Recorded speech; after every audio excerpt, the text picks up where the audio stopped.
In this last section of this New York State Archives webinar on preserving electronic records in colleges and universities, we will try to sum up some of the key points we discussed in earlier sections. You are encouraged to go back and review specific sections as a refresher, as well as look through the supplemental handout included with this webinar. Remember that the goal of your preservation efforts is to ensure the use and accessibility of information in a record within the proper context for that record's full retention period. The goal is similar, whether we are talking about hard copy records or electronic. A key differentiating factor is the shift in responsibilities and activities needed by archivists, record managers, and librarians and others tasked with a responsibility for preserving electronic records. You need to know more about the front end of the process, on how records were created. Traditionally, you did not have to worry about this as much. You received the hard copy records in a paper format. You did not know if they were created in Microsoft Word or output from a database. You will also need the help of others, so it is important to develop partnerships with other departments, such as IT, legal, as well as outside your institution for assistance as needed. You most likely will need to learn more about key technologies. The bottom line is, you cannot do it alone, and that you must rely on help from others. Be practical and know the realities you face. You most likely will never have all the resources you need. You'll want or need more space, staff, and a bigger budget than what you have today. You know the issues and challenges you faced with the paper world, so expect the same in many cases, or sometimes worse. For example, if the users did a poor job managing paper records, expect the same with electronic records. Stress the business case for preserving digital records to help get the buy-in from departments into your program. Are they willing to assume the risk on their own? And remember that there is no single best strategy to follow, and that many times you will need multiple strategies and approaches to reach your goals.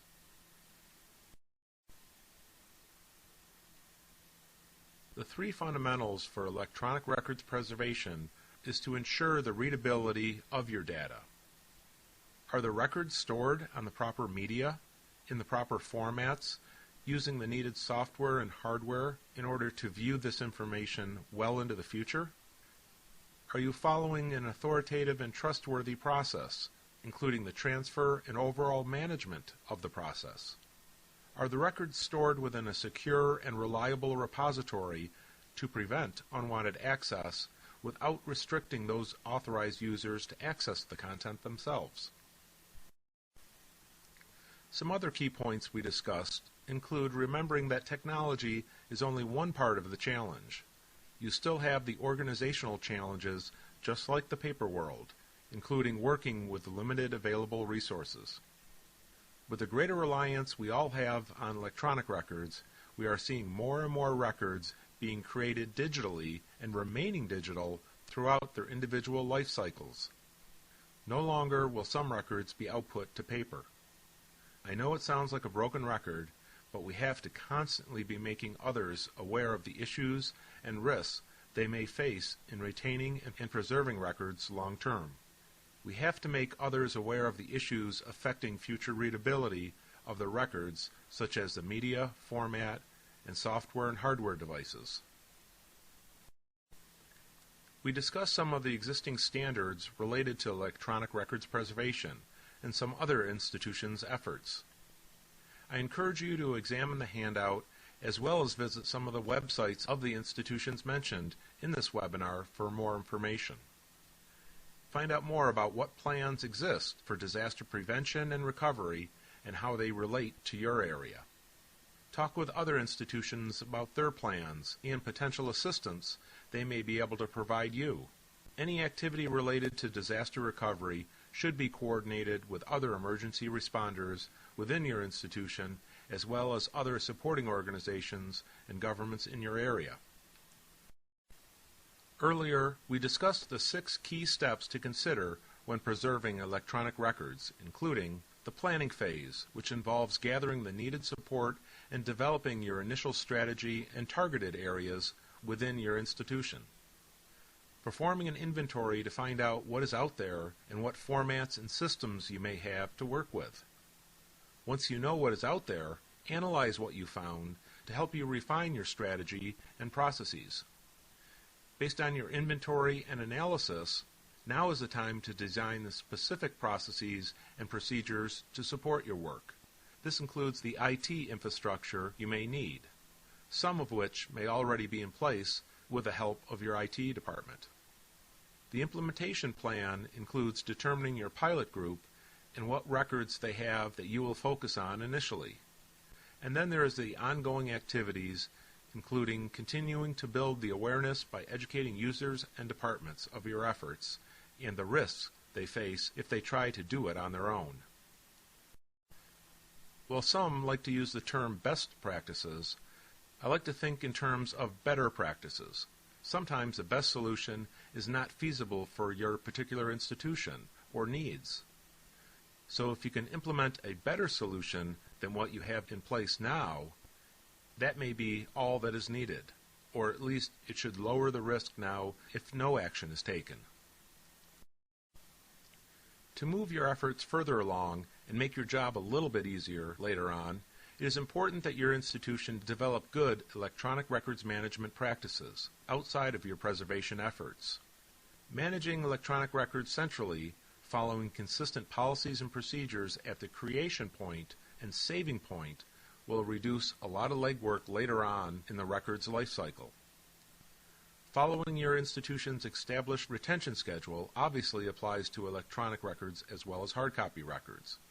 Often people think there are different retention schedules just because a record is electronic, and that is not the case. During the creation process, users should follow basic classification procedures including file naming and directory naming to ease the process to identify those files later on. Even though this webinar is on preserving records, it is important that those files that are not required to be retained be destroyed when appropriate.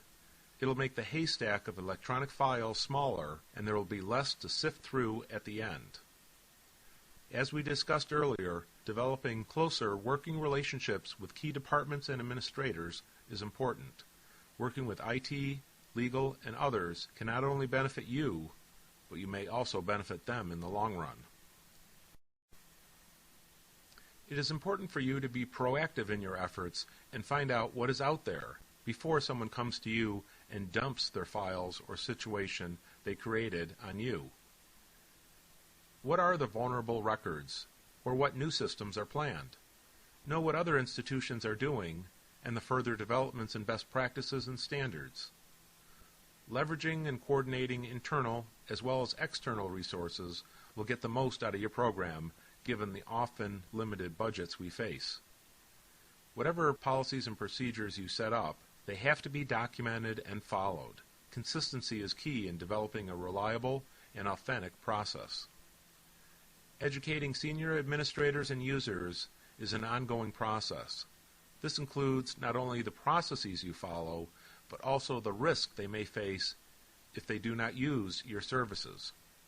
And remember, whatever processes or programs you set up, you have to perform an ongoing review, quality control, have the appropriate quality control steps, and continuous refining of the process as things change. Although the temptation is to help and do as much as possible, do not overpromise. You won't be able to do everything.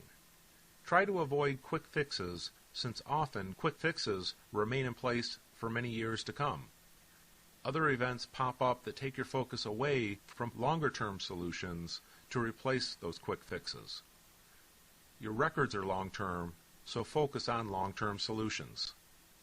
And avoid using bleeding-edge technology and work with only established technologies that are widely used. Okay, so now when you get back to your office, what are some of the action items you are going to do to help in your institution's electronic records preservation efforts? Before you get wrapped up back into your other duties, take a moment and write down a list of some of the steps you need to take, Of course, you'll have questions. You are encouraged to talk with the New York State Archives, as well as review the resources contained in the supplemental handout to assist in your efforts. Thank you for taking the time to listen to this webinar, and good luck with your electronic preservation efforts.